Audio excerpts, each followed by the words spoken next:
저희가 이거를 2009년도에 이제 계약을 했었는데, 그때 당시에는 이제 행안부에서 다목적 동네마당 이제 사업이라고 해서 저희가 처음에 계약을 했었어요. 그래서 동네마당 조성 사업이라고 해서 처음에는 프로그램도 저희가 이제 주민 커뮤니티 프로그램을 해서 집어넣었으면 좋겠다라고 제안을 했으면 좋겠다라고 이제 받았었고, 그래서 저희가 처음에 제안을 했었던 거는 향토음식 체험관이 아니었어요. 아예 이름 자체가 향토음식 체험관이 아니고 그 어린이 도서관을 저희가 이제 제안을 드렸었고, 그래서 기본 설계를 진행을 하다가 첫 이제 시장님 브리핑 때 행안부 동네마당 사업이 취소가 된 걸 알았고 더 이상 이제 예산이 나오지 않을 것이다. 그래서 저희 설계비 정도까지만 행안부에서 지원을 해주실 거고, 사업이 취소가 되었으니 이제 다른 프로그램을 찾아야겠다라고 그때 얘기가 나왔었죠. 시장님 보고 때. 그래서 그러면 그때 당시에 이제 뭐 한문화 프로그램이나 그런 것들이 막 시작하고 있을 때여서 그 한옥이기도 하고 한옥을 재활용하는 것기도 하고, 그래서 시장님이 그쪽에 전통 음식과 관련된 프로그램이 들어갔으면 좋겠다라고 얘기가 나왔고, 그래서 그때 이름이 향토음식 체험관으로 정해졌었어요. 그래서 저희가 이 프로젝트는 계약할 때 그 프로젝트 이름과 그 다음에 마지막에 저희가 준공해서 납품할 때 프로젝트 이름이 바뀌고 프로그램도 바뀌었던 그런 프로젝트였죠. 그리고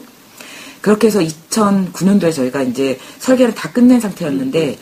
2010년 거치고 2011년도에 이제 예산이 확보되면서 그 농업기술센터랑 이제 같이 이야기가 돼서 그쪽에서 사업비를 좀 받고 10위로 그러니까 사실 거의 전액 10위로 해서 프로젝트가 진행이 된 사업인데요.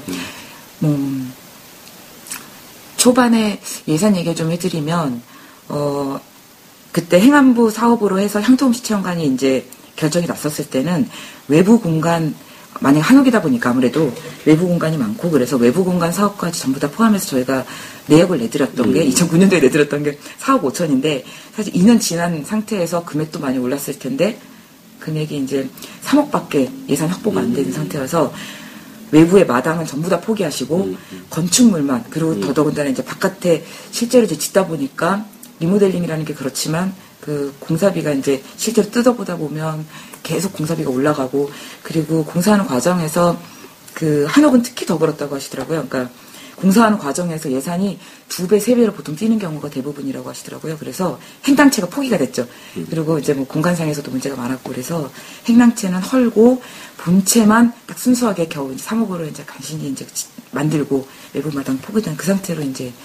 짓게 되었죠. 이제 지금 거의 건물은 이제 완공이 된 상태고, 이제 내부에 이제 프로그램들이 농업기술센터에서 이제 그 향토음식 체험관 관련해서 위탁 운영하실 분들이 이제 들어가는 그 단계만 지금 남은 상태입니다. 맨 처음에 저희가 거기 이제 갔었을 때는 그 저희 건물을 중심으로 해서 향토음식 체험관 그 부지 아래쪽으로는 이제 근대 한옥들이 적상 가옥들이 많이 남아 있는 상태였고, 그 위쪽으로는 지금 신사골 주거 환경 개선 사업이 들어가 있는 그 부분인데 열악한 이제 근데 이제 주거가 많이 남아 있는 그런 상태였어요. 그래서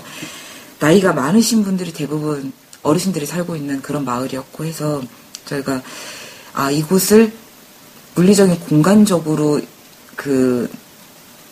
외부랑 내부를 연결하는 그 담장을 헐어서 마당을 연결하는 물리적인 공간에서의 그 연결, 그 다음에 나이가 많으신 분들이 많이 살고 있는데 젊은 친구들이 내부로 좀 들어갈 수 있는 프로그램을 담아서 세대가 연결되는 그런 프로그램, 그 다음에 역사적으로도 이게 그때 당시 저희가 갔을 때는 내부 공간 자체가 약간 일본식 내부 공간 평면이었어요. 그래서 이게 일제시대 때 그 내부 공간이 좀 변경이 되었구나라고 판단이 들어서 시대적인 그 연결 어떤 그런 느낌으로 해서 저희가 브리징하는 어떤 프로그램이나 뭐 물리적인 공간이나 이런 것들로 설정이 됐으면 좋겠다라고 얘기를 해서 그때는 이제 브리징 개념으로 이제 저희가 컨셉을 잡고 진행을 했었어요. 그래서 가장 중요했던 공간은 사실은 내부 공간이기보다는 바깥의 공간이었는데요. 바깥에서 이제 마당이 바깥에 이제 행랑채 지나서 들어가자마자 큰 앞마당이 있고, 그 다음에 건물이 워낙 길다 보니까 이렇게 길게 이어진 복도형 외부 공간 마당이 있었어요. 그래서 안쪽에 그 복도형 긴 내부 공간 남쪽으로 있는 그 마당은 건물 안쪽을 전부 다 한옥으로 복원을 하면서 그쪽은 좀 더 내밀한 공간으로, 그 다음에 좀 더 전통에 가까운 공간으로 저희가 계획 기념을 설정을 했고, 바깥쪽의 외부 그 앞마당은 그 위쪽 북측으로 해서 노인정이 있고, 그 다음에 공원으로 계획된 부지가 있었기 때문에 그쪽은 좀 더 모던한 공간으로 좀 풀어내는 걸로 연계하는 걸로. 그래서 건물의 북측과 안쪽, 원래 남측이 인면도 좀 달랐었어요. 파사드를 위쪽으로는 좀 모던하게 풀고, 남쪽으로는 좀 더 전통 한옥에 가깝게 복원하자라고 했었는데, 사실 이제 지금 상태는 공사를 하면서 전체적으로 다 복원을 하는 게 좀 더 어울리겠다라고 판단이 들어서 지금 변경된 상태로 전체 복원 형태로 해서 공사가 진행된 상태죠. 저희 부지가 그 앞부분의 전면에 이제 광복로가 2009년에 아우리에서 그 연구 보고서를 만들었었는데, 그 연구가 그때 영주시 중심지의 이제 도심 재생을 위한 그런 이제 연구 방안이었는데, 그때 당시에 제1 거점이기도 했던 이제 역사문화 가로에서 안쪽으로 바로 이제 들어오자마자 초입에 있는 저희 부지가 그런 땅이에요. 그래서 저희 땅이 그 왼쪽으로 신사골하고 오른쪽으로 향교골이 만나는 경계에 있는 땅이기도 하고, 그 다음에 메인 접근하는 그 길이 이제 철탄산으로 그 영주시 중심지의 가장 윗부분 북측을 딱 배경이 되는 그런 철탄산으로 올라가는 그 길이기도 하거든요. 그래서 그 길의 면에 있기도 하고 해서 저희 땅이 이제 그 역사문화 가로가 만약에 이제 나중에 추후에 이제 좀 더 그 공공시설물들이 점점 이제 지금도 계속 차고 있는데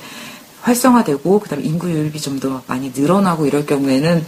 내부로 이 길 따라서 철탄산 등산로로 올라가는 길 따라서 내부로 이제 인구 유입이 좀 많이 될 수 있는 좀 이런 거점이 되기도 하는 것 같습니다.